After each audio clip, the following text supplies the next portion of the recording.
Hello friends, welcome to YouTube channel Shri Prashant education. मैं आपके लिए लेकर आई हूँ हिस्ट्री की कंप्लीट सीरीज, जिसमें हमारा आज का टॉपिक है 1857 का विद्रोह। कल की वीडियो में भी हमने 1857 के विद्रोह के सामाजिक और धार्मिक कारण को डिस्कस किया था। तो जिसने भी कल की वीडियो नहीं देखी है उसकी लिंक डिस्क्रिप्शन में है, आप डिस्क्रिप्शन पर जाकर लिंक पर क्लिक करके वीडियो को देख सकते हैं। और हाँ, वीडियो को शेयर और चैनल को सब्सक्राइब करना ना भूलें। तो चलिए वीडियो को कंटिन्यू करते हैं। देखिए, सैन्य कारण। आज की वीडियो में हम सैन्य कारण और 1857 के विद्रोह का तात्कालिक कारण को डिस्कस करेंगे, है ना। तो सैन्य कारण, 1857 का विद्रोह एक सिपाही विद्रोह के रूप में शुरू हुआ था। अब ये सिपाही विद्रोह के रूप में शुरू क्यों हुआ था? क्योंकि भारत में ब्रिटिश सैनिकों के बीच भारतीय सिपाहियों का परसेंट 87 था, लेकिन उन्हें ब्रिटिश सैनिकों से निम्न श्रेणी में रखा जाता था। परसेंट तो भारतीय सैनिकों का अधिक था, है ना, लेकिन उनको निम्न श्रेणी में रखा जाता था और जो ब्रिटिश सैनिक थे उनको उच्च श्रेणी में रखा जाता था। एक भारतीय सिपाही को उसी रैंक के एक यूरोपीय सिपाही से कम वेतन का भुगतान किया जाता था। देखिए, निम्न श्रेणी में किसको रखा जाता था? भारतीय सैनिकों को। और उच्च श्रेणी में रखा जाता था ब्रिटिश सैनिकों को, है ना। और जो भारतीय सैनिक होते थे उनको, देखिए, जो ब्रिटिश के सैनिक होते थे, जो अंग्रेज सैनिक होते थे और जो भारतीय सैनिक रहते तो एक ही पद पर थे, लेकिन उनमें भुगतान अलग अलग किया जाता था। जो अंग्रेजी सैनिक होते थे, अंग्रेजों के सैनिक होते थे, उनको भुगतान अधिक किया जाता था और जो भारतीय सैनिक होते थे उनको कम भुगतान किया जाता था, मतलब उनको कम पेमेंट देते थे, है ना। तो ये करते थे ब्रिटिश। उनसे अपने घरों से दूर क्षेत्रों में काम करने की अपेक्षा की जाती थी। अब देखिए, जो ब्रिटिश होते थे वो तो भारत में काम करते थे पास के क्षेत्रों में, है ना, लेकिन आसपास के क्षेत्रों में काम करते थे, लेकिन जो भारतीय होते थे उनसे दूर काम करने की अपेक्षा की जाती थी, है ना। उनको आसपास के क्षेत्र में काम करने का अनुमति नहीं दी जाती थी, उनको दूर काम करने की अपेक्षा की जाती थी, है ना। देखिए, भारतीयों को वेतन कम दिया जाता था, है ना।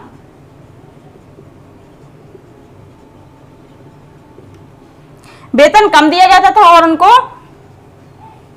दूर क्षेत्रों में भेजा जाता था, है ना। और वर्ष 1886 में, कब? 1886 में लॉर्ड कैनिंग ने एक नया कानून जारी किया था। लॉर्ड कैनिंग ने एक नया कानून जारी किया जिसमें कहा गया कि कोई भी व्यक्ति जो कंपनी की सेना में नौकरी करेगा तो जरूरत पड़ने पर उसे समुद्र के पार भेज दिया जाएगा। और मैं यही आपको समझाने की कोशिश कर रही हूं कि देखिए, जो भारतीय सैनिक थे उनके लिए आसपास के क्षेत्र नहीं दिए जाते थे, है ना, दूर दूर के क्षेत्र दिए जाते थे। जो भी भारतीय सैनिक ब्रिटिशों के सेना में भर्ती होते थे उनको दूर के क्षेत्र दिए जाते थे, है ना। और उनसे यह भी कहा जाता था कि ये जो, देखिए, लॉर्ड कैनिंग ने नियम जारी किया, कब? 1886 में। और उस नियम में कहा गया कि जो भारतीय सैनिक सेना में भर्ती होंगे उनको समुद्र के पार भी जाना पड़ जाएगा, है ना, समुद्र के पार भी जाना पड़ेगा। और ये केवल भारतीयों के लिए था। इसके बाद देखिए, Lord Canning, Charles John Canning 1857 के भारतीय विद्रोह के दौरान भारत का राजनेता और गवर्नर बना था। कब बना था? 1857 में। ये तो मैं आपको पहले भी बता चुकी हूं। गवर्नर जनरल कौन बना था? लॉर्ड कैनिंग, है ना। और इसके बाद 1858 में इसे भारत का वायसराय बनाया गया था, पहला वायसराय जी। ये तो मैं आपको पिछली वीडियो में बता चुकी हूं, ये फिर से रिपीट हो रहा है। तो अब देखिए, जो लॉर्ड कैनिंग के कार्यकाल में घटनाएं घटी तो उनमें से कुछ महत्वपूर्ण घटनाएं हैं, उनको जानते हैं हम। कि 1857 के विद्रोह को सफलतापूर्वक दबाने में सफल रहा था।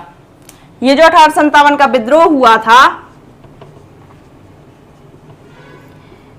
इसको लॉर्ड कैनिंग दबाने में सफल रहा था, है ना। और इसी कारण से कहा जाता है कि 1857 का विद्रोह असफल रहा, है ना। देखिए, 1861 में लॉर्ड कैनिंग ने एक अधिनियम पारित किया था। वह अधिनियम कौन सा था? परिषद अधिनियम, है ना। ये अधिनियम पारित किया था कब? 1861 में, जिसने भारत में पोर्टफोलियो प्रणाली की शुरुआत की थी।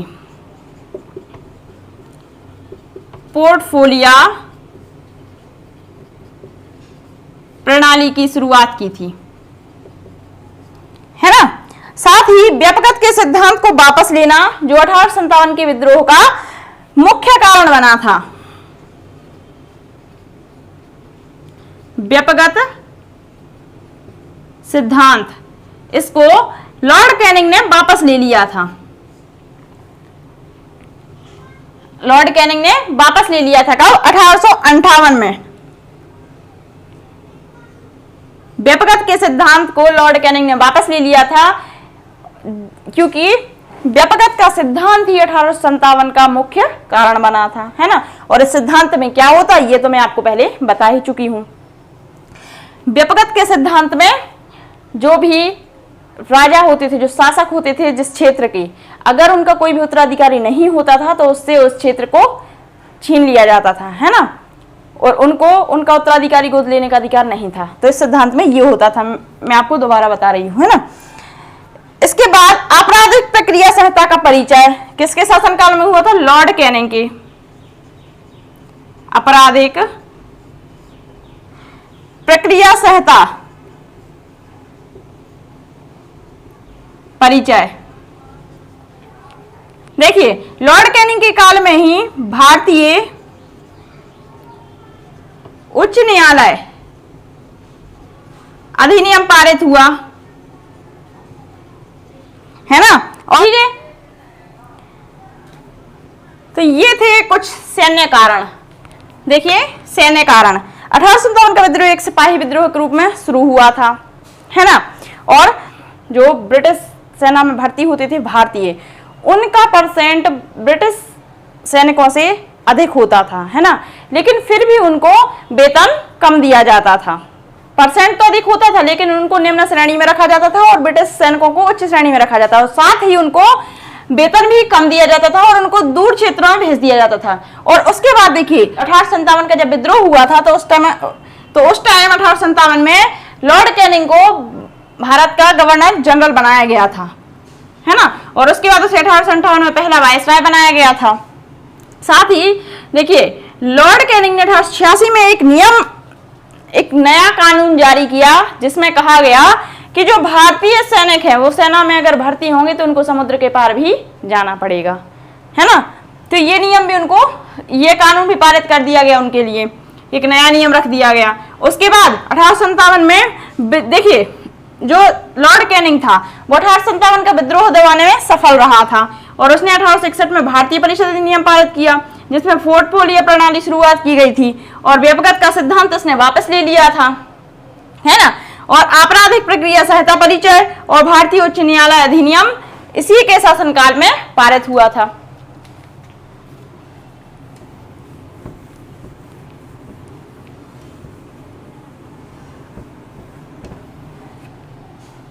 देखिए अब सैन्य कारण क्या, तात्कालीन कारण।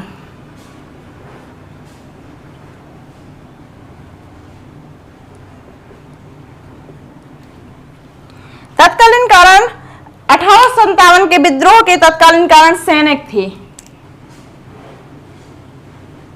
1857 के विद्रोह के तत्कालीन कारण कौन थे? सैनिक थे। अब देखिए एक अफवाह फैल गई थी, अफवाह क्या थी कि जो नई एनफील्ड राइफल के कारतूसों में गाय और सुअरों की चर्बी का प्रयोग किया जाता है। ऐसी अफवाह फैल गई थी, किसमें? भारतीयों में, है ना। और भारतीय सिपाहियों में, और सिपाहियों को इन राइफलों को लोड करने के लिए मुंह से खोलना पड़ता था। हिंदू जिसका विरोध किया इन्होंने, क्योंकि उनको मुंह से खोलना पड़ता था उन राइफल कारतूसों को, है ना। तो हिंदू और मुस्लिम दोनों सिपाहियों ने इसका इस्तेमाल करने से इनकार कर दिया गया। देखिए एनफील्ड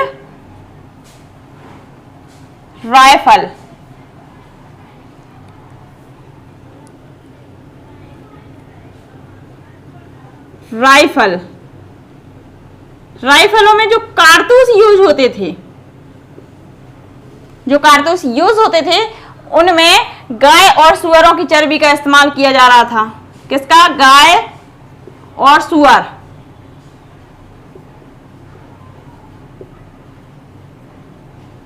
गाय और सुअर की चर्बी का यूज किया जा रहा था, है ना, गाय और सुअर की चर्बी का इस्तेमाल किया जा रहा था।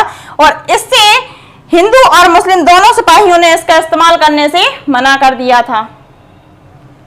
उन्होंने कह दिया था कि हम इसका इस्तेमाल नहीं करेंगे क्योंकि हमें इन कारतूसों को मुंह से खोलना पड़ता है ना। और लॉर्ड कैनिंग ने इस गलती के लिए संशोधन करने का प्रयास किया और विवादित कारतूसों को वापस ले लिया, लेकिन इसकी वजह से कई जगहों पर अशांति फैल गई थी। जैसा कि मैं आपको बता चुकी कि जब ये विद्रोह हुआ था तो उस टाइम गवर्नर जनरल कौन था? लॉर्ड कैनिंग था। उसे आगे चल के वाइसराय भी बना दिया गया था, है ना, पहला वाइसराय बना था वो। तो जब उसको पता चला कि सैनिक इसका इस्तेमाल करने से मना कर रहे हैं तो उसने इस गलती को वापस लॉर्ड कैनिंग ने इस गलती को सुधारने के लिए उन कारतूसों को वापस ले लिया, है ना। लेकिन फिर भी इसकी वजह से कई जगहों पर अशांति फैल चुकी थी। मार्च 1857 में मार्च 1857 को नए राइफलों के प्रयोग के विरुद्ध मंगल पांडे ने आवाज उठाई। किसने आवाज उठाई थी? मंगल पांडे ने आवाज उठाई और अपने वरिष्ठ अधिकारियों पर हमला कर दिया था और इसी कारण से मंगल पांडे को फांसी दे दी गई थी। तो किसने, देखिए, मंगल पांडे ने आवाज उठाई और अपने वरिष्ठ अधिकारियों के ऊपर हमला कर दिया। और 8 अप्रैल 1857 को 8 अप्रैल 1857 को मंगल पांडे को फांसी की सजा सुनाई गई थी।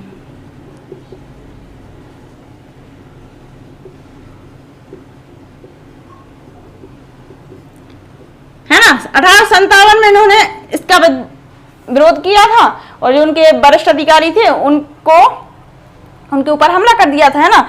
और इसी के बाद 8 अप्रैल 1857 को इनको मंगल पांडे को फांसी की सजा दे दी गई थी। 9 मई 1857 को मेरठ में 85 भारतीय सैनिकों ने नए राइफल का प्रयोग करने से इनकार कर दिया तथा विरोध करने वाले सैनिकों को 10-10 वर्ष की सजा दी गई थी। देखिए, 9 मई 1857 में मेरठ के 85 भारतीय सैनिकों ने जो राइफल था उसका विरोध किया था, उसको यूज करने से मना कर दिया कि हम इसका उपयोग नहीं करेंगे, है ना। और इस कारण से उनको 10-10 वर्ष की सजा दी गई थी।